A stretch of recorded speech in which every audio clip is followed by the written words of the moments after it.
how does this US rule, the new US rule against the use of Ascend computer chips made by Huawei, how is this going to affect, like you're saying, all the industries are enmeshed around the world. So how is this going to affect us all? Well, it's this actually everything is related because Trump just recently went to the Gulf countries, Right. Saudi Arabia, UAE, Qatar, etc., right? Where it's a big spectacle. Well, there's a reason why Trump is going to these countries. Well, he needs some money.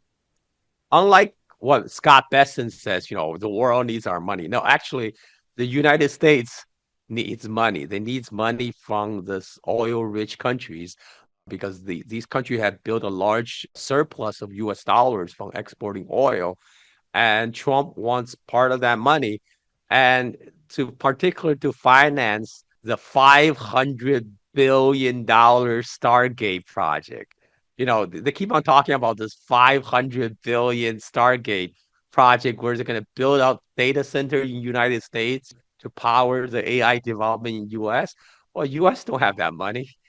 They're hoping for the oil sheiks of the Gulf to provide that money. And this is why China present a big threat.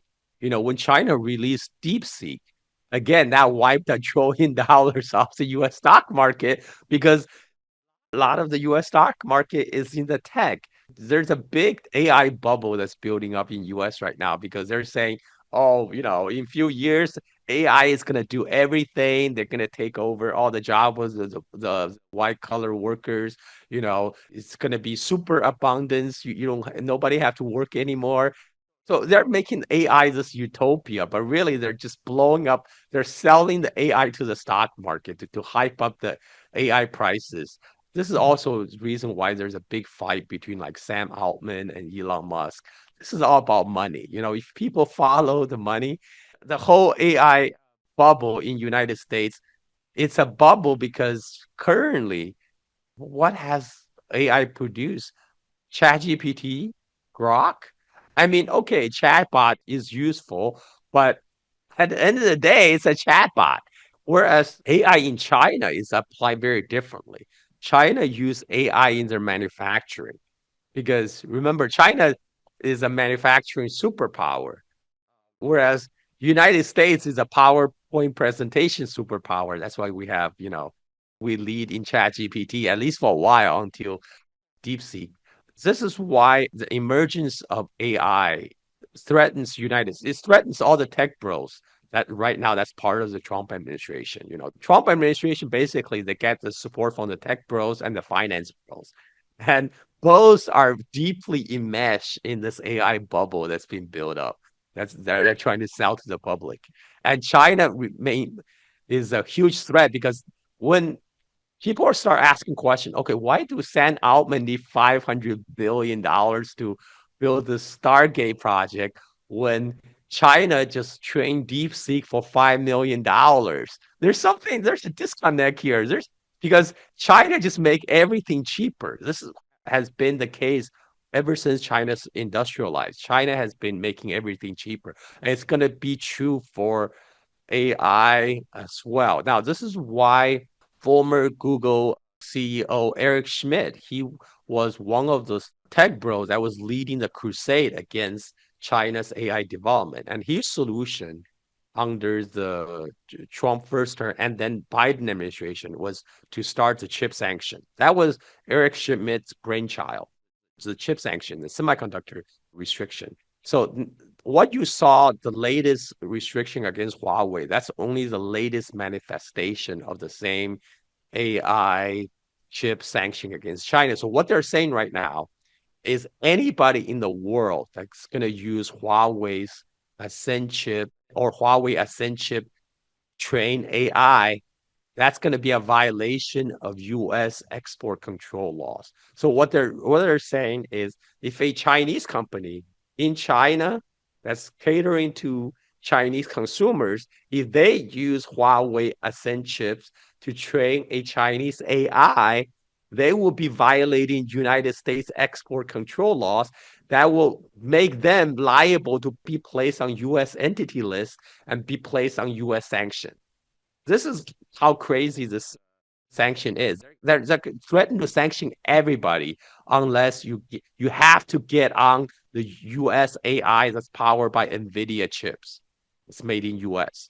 And again, this all feeds into that AI bubble that I was talking about, right? I mean, their $500 billion investment on Stargate depend on this. This is how they're going to convince all the oil sheiks to come up with that money to invest in this bubble.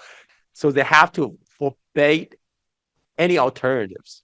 China presents alternative. They don't want that. They say everybody, not just American companies, not just American citizens, but everybody across the globe, you must be using American AI on American chips.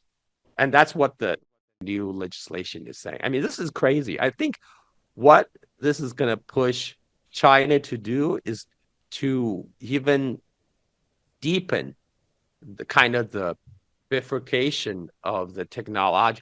Eric Schmidt himself talked about this before. He says there's going to be a bifurcation of internet, of AI. It will be a Chinese AI, it will be American AI. But I think what happened is for a lot of the global South countries, why do they have to pay lots of money to use open AI, to use American made open AI, right? When they can just use open source DeepSeek. DeepSeek is free. They can use DeepSeek. I think eventually what's going to happen is United States is going to build a technological wall around US, maybe all the Anglo Five Eye countries, and maybe some of its European allies. The so-called international community, right? Really US and its vassal states. And this is going to be like a Cold War 2.0. But instead of the US bloc and the Western bloc, the Soviet bloc, the position is going to be reversed because a lot of people don't realize this. Like, because of the fact that China is a manufacturing superpower, the power is really not in the trade deficit countries. The power lies with the producers, and including producer AI. And China is right now really pushing the frontier of AI right now. They're challenging the US lead, the US dominance in that space. And I have full confidence they will come out ahead. And then with this bifurcation of the world of the US AI, Chinese AI, whatever, the US bloc will occupy a similar position where the Soviet bloc was before during Cold War. It will be a much, much smaller collection of countries, much smaller collection of economies, and eventually it will just atrophy and lose this Cold War 2.0. Prediction is always dangerous, but this is my prediction for the future. My crystal balls tell me this. I mean, I think I was hearing too that Microsoft didn't they fire or they let go, they let go 3% of their workforce because of AI. That's what they're claiming. So it's just such a funny thing, like when we're looking at it, like you're saying, this idea that they're going to be competing with China, and then this idea of like, during this whole trade war, you heard Besson and everyone saying things like, "Oh, but America has the number one consumers. Everyone wants our consumers." But if you're like letting go of everyone, you're not looking after anyone. There's no social net. There's no how are they going to continue to be the world's number one consumers? It's just insane. I mean, I think US foreign policy for many decades right now is basically lighting fire around the world. So it makes the United States seem this oasis of calm. So people will park their money into US Treasury bonds, US stocks, US real estate market. I mean, this is why Trump is going to the Gulf. He's trying to convince them to continue to put money in with the United States. And this is also why US is starting proxy war all over the globe. But I think that eventually will come to an end because like now the global south is rising. The reason a lot of people are hoping BRICS can be a forum that can counter the Western hegemony because they're getting sick and tired of US dictating terms to the globe. So we are witnessing like imperial decline by imperial overreach at this point. Exactly how long it will take, who knows? But right now the trend is very clear. U.S. empire is on a secular decline.